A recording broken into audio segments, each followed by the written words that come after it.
Israel Lebanon யுத்தத்தில் ஒரு ceasefire ஆனது கூடிய சீக்கிரத்துக்கு கொண்டு வரப்படலாம். ஒரு 21 நாளுக்கு ரெண்டு தரப்புகளும் யாரையும் அடிச்சுக்காதீங்க, ஒரு அமைதியை இந்த இடத்துல கொண்டு வரதுக்கான முயற்சிகளில் ஈடுபடுங்கன்னு பிரான்ஸும் அமெரிக்காவும் சேர்ந்து கூட்டாக இப்போ ஒரு அறிவிப்பை வெளியிட்டிருக்காங்க. ஐநா சபையோட அந்த ஒரு மீட்டிங்காக இப்போ இஸ்ரேலோட பிரைம் மினிஸ்டர் பெஞ்சமின் நெத்தன்யாஹூ அமெரிக்காவுக்கு கிளம்பி போயிருக்காரு. இந்த மாதிரி நிறைய முக்கியமான அப்டேட்ஸ், குறிப்பாக சொல்லணும்னா நேற்று மொசாடோட ஹெட் குவார்ட்டர்ஸை அடிக்கிறதுக்கான ஒரு அட்டம்ப்டை ஹெஸ்புல்லா பண்ணதுக்கு அப்புறமா நார்த்தன் சைடில் இஸ்ரேலோட ஒரு முக்கியமான அம்யூனிஷன் டிப்போன்றதை ஒட்டுமொத்தமாக இப்போ கொடுத்து ஆரம்பிச்சிருக்காங்க. இந்த மொசாடோட ஹெட் குவார்ட்டர்ஸை அடிச்சிட்டாங்க, அடிக்கல, அல்ஜசீராலாம் அந்த மாதிரி நிறைய செய்திகள் வந்துச்சுன்னு சொல்லிட்டு நேற்று நிறைய பேர் கமெண்ட்ஸ்லாம் சொல்லியிருந்தாங்க. அது உண்மையா பொய்யா, அப்படி உண்மையிலே அங்கே என்னதான் நடந்துச்சு, ஏன்னா இன்டர்செப்ட் பண்ணிட்டு தான் நிறைய பேர் சொல்லிட்டு இருக்காங்க, நானும் சொல்லியிருந்தேன். அப்போ கமெண்ட்ஸில் இந்த பேர் நிறைய பேர் சொல்கிறாங்கன்னா அப்போ அந்த மாதிரி ஏதாச்சும் சம்பவங்கள் நடந்திருக்கான்னு நிறைய விஷயங்களை நம்ம தேடி பார்த்தோம். அதை பற்றி எல்லாம் இந்த வீடியோவில் டீட்டெயிலாக பேச போகிறோம். முக்கியமான சில ட்விஸ்ட்ன்றது கடைசியில் காத்துட்ருக்கு. ஸோ வாங்க வீடியோக்குள்ளே போயிடலாம். நான் உங்களுக்கு தம்புகிருஷ்ணன் டிபி ட்ரெண்டிங்ஸ்.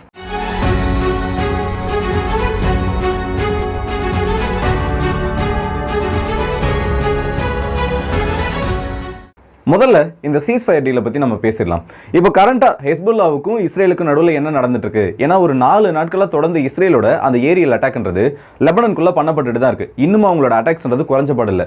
கடைசியாக கடந்த ஒரு 24 மணி நேரத்தில் 75க்கும் அதிகமான லெபனானோட கிராமங்கள் மேலே 75 ஸ்ட்ரைக்ஸ் கிடையாது, 75க்கும் அதிகமான கிராமங்கள் மேலே இஸ்ரேலோட அட்டாக்ன்றது நடத்தப்பட்டு இருக்கு. ஓவரால் பார்த்தோன்னா ஒரு 110க்கும் அதிகமான ஏர் ஸ்ட்ரைக்ன்றது, இந்த 75 பகுதிகளிலையும் 110க்கும் அதிகமான ஏர் ஸ்ட்ரைக்ன்றது இந்த இடத்துல லெபனானால கன்ஃபார்ம் பண்ணப்பட்டிருக்கு. அது மட்டும் இல்லாமல் பாஸ்ட் ஒரு 24 மணி நேரத்தில் 50 நபர்கள் வரைக்கும் இறந்திருக்கலாம்னு சொல்றாங்க. ஸோ இந்த டெத் டோல் ஆனது 630 தாண்டி இப்போ போக ஆரம்பிச்சிருக்கு. இஸ்ரேலை பொறுத்த வரைக்கும் லெபனானோட அந்த எய்மில் அவங்க இன்னும் கொஞ்சம் கூட பின்வாங்குற மாதிரி தெரியல.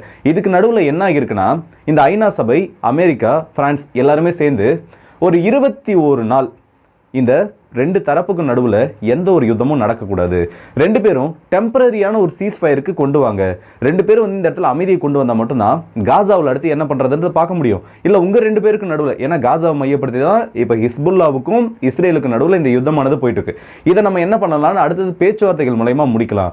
ஸோ இம்மீடியட்டாக ஒரு சீஸ்ஃபயருக்கு வாங்கன்னு ஒரு அனௌன்ஸ்மெண்ட்டை ஒயிட் ஹவுஸ் இப்போ கொடுத்துருக்காங்க.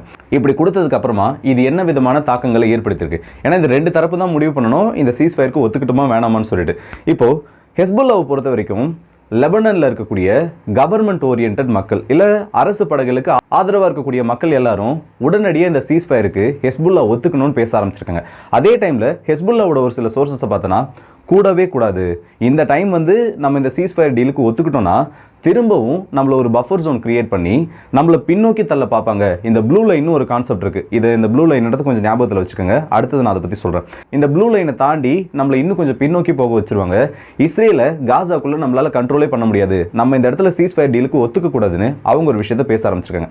அதே பக்கம் பார்த்தோன்னா இஸ்ரேலோட எதிர்க்கட்சி தலைவர் ஏஸ் லபீட் ஒரு விஷயத்த சொல்லியிருக்காரு, சீஸ்ஃபயர் டீலுக்கு நம்ம ஒத்துக்கலாம், அதனால எந்த ஒரு பெரிய சிக்கலும் இல்லை, அமைதி கொண்டு வரதுல எந்த ஒரு பிரச்சனையும் இல்லை, ஆனால் 7 நாளைக்கு மேலே நம்ம ஒத்துக்கக்கூடாது, 7 நாளை தாண்டி நம்ம இந்த அமைதி பேச்சுவார்த்தைக்கு ஒத்துக்கிட்டோம், இல்லை இந்த ஒரு சீஸ்ஃபயருக்கு நம்ம ஒத்துக்கிட்டோம்னா ஹெஸ்புல்லா அந்த டைமில் திரும்பவும் ஸ்ட்ராங் ஆக ஆரம்பிச்சிருவாங்க அவங்களோட சப்ளை ரூட்ஸ் எல்லாம். ஏன்னா இப்போ சீஸ்ஃபயர் வந்ததுக்கப்புறமா ஒரு மேஜர் ஃபயர் கூட இஸ்ரேலேருந்து அந்த பக்கம் பண்ணக்கூடாது. அப்படி பண்ணிட்டாங்கன்னா அந்த சீஸ்ஃபயரை வைலேட் பண்ண மாதிரி ஆகிடும். திரும்பவும் எப்பவும் போல் இப்போ எப்படி பிரச்சனைகள் நடந்துருக்கோ அதே மாதிரி நடக்க ஆரம்பிச்சிடும். அந்த டைமில் சிரியாவில் இருந்தும் ஈராக்கில் இருந்தும் ஈரானோட உதவியோட வெப்பன்ஸை கொண்டு வந்து, ஏன்னா இப்போ ஒரு மேஜரான ப்ளோவை நம்ம ஹெஸ்புல்லா கொடுத்துருக்கோம், அவங்க திரும்பவும் ரீகன்ஸ்ட்ரக்ட் ஆகிறதுக்கான டைமை நம்ம கொடுத்துருவோம். ஸோ 7 நாளை தாண்டி இருக்க எந்த ஒரு சீஸ்ஃபயர் டீலுக்கும் இப்போ ஒத்துக்க கூடாதுன்னு சொல்லியிருக்காரு. இதுக்கு நடுவில் ஐநா சபையோட அந்த ஜெனரல் அசம்பிளி மீட்டிங்கில் பங்கேற்கிறதுக்காக நெதன்யாகவும் அவரோட ஒய்ஃபும் கிளம்பி இப்போ அமெரிக்காவுக்கு போயிட்டாங்க. இந்த டைமில் ராணுவ நடவடிக்கைகள்ன்றது டிஃபென்ஸ் மினிஸ்டரோட மேற்பார்வையிலையும் அவங்களோட ஐடிஎஃபோட கமாண்டர்ஸோட மேற்பார்வையிலையும் தான் இந்த இடத்துல நடந்துட்டு இருக்க போகுது. இஸ்ரேலோட மிலிட்டரி சீஃப் ஹெசல் ஹலவி ஒரு விஷயத்தை கன்ஃபார்ம் பண்ணியிருக்காரு.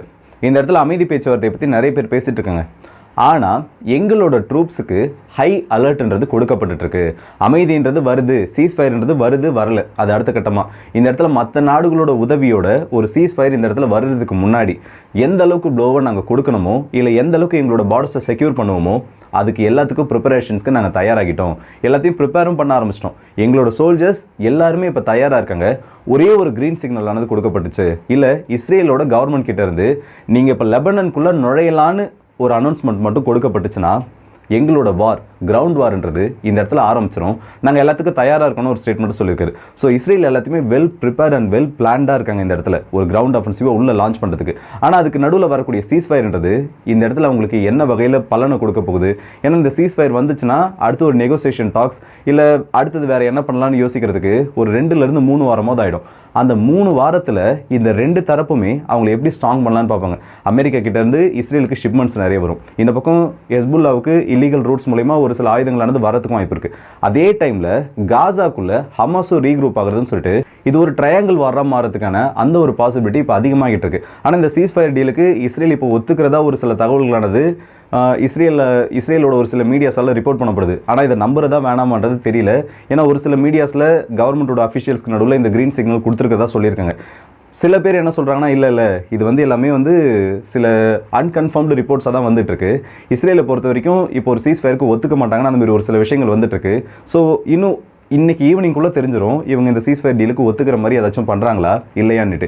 இன்னும் தாக்குதலை இன்டென்சிஃபை பண்ணாங்கன்னா கண்டிப்பாக இந்த சீஸ்ஃபயர் டீலுக்கு இஸ்ரேல் ஒத்துக்கிறதுக்கான அந்த ஒரு பாசிபிலிட்டிஸே கிடையாது. இதுக்கு நடுவில் என்ன இருக்குன்னா, இஸ்ரேலோட ஒரு பெரிய வெப்பன்ஸ் டிப்போ இது எந்த பக்கத்தில் இருக்குன்னு பார்த்தோன்னா அட்லீட் அல் ஷஹீத்தில் இருக்கக்கூடிய ஒரு முக்கியமான மிலிட்டரி வேர்ஹவுஸ். அது கூடவே இவங்களுக்கு எந்தெந்த ஆயுதங்கள் தேவை, அதுக்கு தேவையான வெடிபொருட்கள் எல்லாமே இந்த பகுதியில் தான் இவங்களால ஸ்டோர் பண்ணப்பட்டிருக்கு. அதில் நேற்று நைட்டு ஹெஸ்புல்லாவோட ராக்கெட்ஸ்ன்றது லான்ச் பண்ணப்பட்டிருக்கு. இந்த பகுதின்றது அயன்டோமால் ப்ரொடெக்ட் பண்ணக்கூடிய ஒரு பகுதி தான். ஆனால் அயன்டோம் இன்டர்செப்டார் மிசைல்ஸை தாண்டி உள்ளே விழுந்து 5 ஏவுகணைகள் வெடிச்சிருக்கு. உள்ள 5 ஏவுகணைகள் விழுந்து வெடிச்சதுனால அந்த வெப்பன் டிப்போர்ட்ஸ்ன்றது இப்போ ஒரு மிகப்பெரிய ஃபயருக்கு உள்ளாகி இருக்கு. அந்த ஃபயர் இன்னமும் எரிஞ்சுக்கிட்டு இருக்கு. அதை உங்களால் கண்ட்ரோல் பண்ண முடியல. இப்போ இது ஒரு மேசிவான ப்ளோவா இஸ்ரேலுக்கு எதிராக ஹெஸ்புல்லாவில் கொடுக்கப்பட்டதா சொல்லப்பட்டு இருக்கு. அதே மாதிரி இன்னும் ஒரு சில இடங்களில் அயன்டோமோட அந்த இன்டர்செப்டார் மிசைலுக்கு ஷார்டேஜஸ் ஏற்பட்டிருக்கிறதாகவும் சொல்லியிருக்காங்க. இதுக்கான காரணம் என்ன, ஏன்னா ஷார்டேஜ் ஏன் ஏற்பட்டிருக்குன்னு சொல்றோம்னா, இஸ்ரேல் ஆர்மியோட கமாண்ட் சென்டர் இருக்க சஃபாத் பகுதியில் மல்டிபிள் இம்பாக்ட்ஸ்ன்றது அந்த இடத்துல ஓப்பன் கிரவுண்ட்ன்றதையும் தாண்டி மல்டிபிள் இம்பாக்ட்ஸ்ன்றது அந்த பில்டிங்ஸுக்கு பக்கத்துலையும் இல்லை அங்கே இருக்கக்கூடிய ரெசிடென்ஷியல் பகுதிகளையும் விழுறது விஷுவலாக கன்ஃபார்ம் ஆகியிருக்கு. அந்த இடம் ஆஸ் யூஷுவல் நான் சொன்ன மாதிரி அயன்டோம் நிறுத்தி வைக்கப்பட்டிருக்கக்கூடிய இடம் தான்.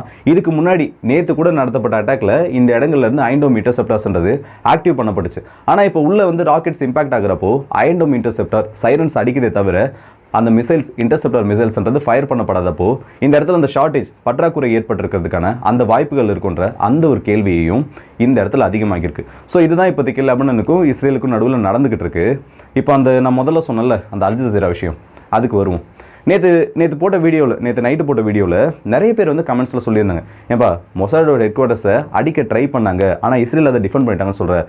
அல் ஜஸீரா நியூஸ்லாம் நீ பார்க்கவே மாட்டியா, இல்லை அல் ஜஸீராவோட அரபிக் நியூஸ்லாம் நீ பார்க்கவே மாட்டியா? அங்கே பாரு அந்த இமேஜஸ் எல்லாம் போட்டிருக்காங்க. மொசாடோட ஹெட் குவார்ட்டர்ஸ் பத்தி எரிஞ்சுக்கிட்டு இருக்கு, அங்கே ரெஸ்கியூ ஒர்க்லாம் போயிட்டு இருக்கு, நிறைய பேர் இறந்துருக்காங்க, மொசாடோட ஹெட் குவார்ட்டர்ஸே அப்படியே மொத்தமாக தீப்பிடிச்சு எரியுதுன்னு சொல்லியிருந்தாங்க.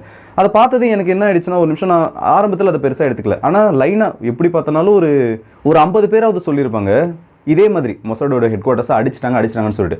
இந்த அளவுக்கு அதிகமாக பேசுகிறாங்கன்னா சரி, இதை பற்றி நம்ம லாஸ்ட்டாக ஒரு எக்ஸ்ப்ளனேஷன் கொடுத்துருவோம். ஏன்னா அது உண்மை கிடையாது. அல் ஜஸீராவில் இவங்க சொன்னதாக நிறைய விஷயங்கள் சொல்கிறாங்க. இது அல் ஜஸீராவில் வந்த நியூஸ். இதில் அந்த இமேஜை போட்டுட்டு மொசாடோட ஹெட் குவார்ட்டர்ஸை ஹெஸ்புல்லா அடிச்சிட்டாங்க, மேலே அந்த இமேஜை வச்சுட்டு கீழே இந்த நியூஸை போட்டதும் பார்க்குறவங்களுக்கு அது எப்படி ஆயிடுச்சுன்னா, இதுதான் அந்த ஹெட் குவார்ட்டர்ஸை அடித்தது போல், ஹெட் குவார்ட்டர்ஸை அடித்ததுக்கப்புறம் அந்த அளவுக்கு அந்த ஒரு பெரிய ஃபயர் ஆனது அந்த இடத்துல ஏற்பட்டிருக்கு, அதை தான் நமக்கு விஷுவலைஸ் பண்ணி காமிக்கிறாங்கன்னு தப்பாக எடுத்துகிட்டு இருக்காங்க. ஆனால் இந்த இமேஜ் உண்மையிலேயே மொசாடோட ஹெட் குவார்ட்டர்ஸ்ன்னு பார்த்தோன்னா கிடையவே கிடையாது. இது எந்த இடத்துல நடந்த பிரச்சனை தெரியுமா? இது லெபனனோட ஒரு பகுதி, சதர்ன் லெபனனில் இருக்கக்கூடிய அபாசியேன்ற ஒரு கிராமம். அந்த கிராமத்தில் இஸ்ரேலோட ஏர் ஸ்ட்ரைக் நடந்ததுக்கப்புறமா அந்த பகுதியில் ஒரு பெரிய ஃபயர் ஆனது ஏற்பட்டிருக்கு.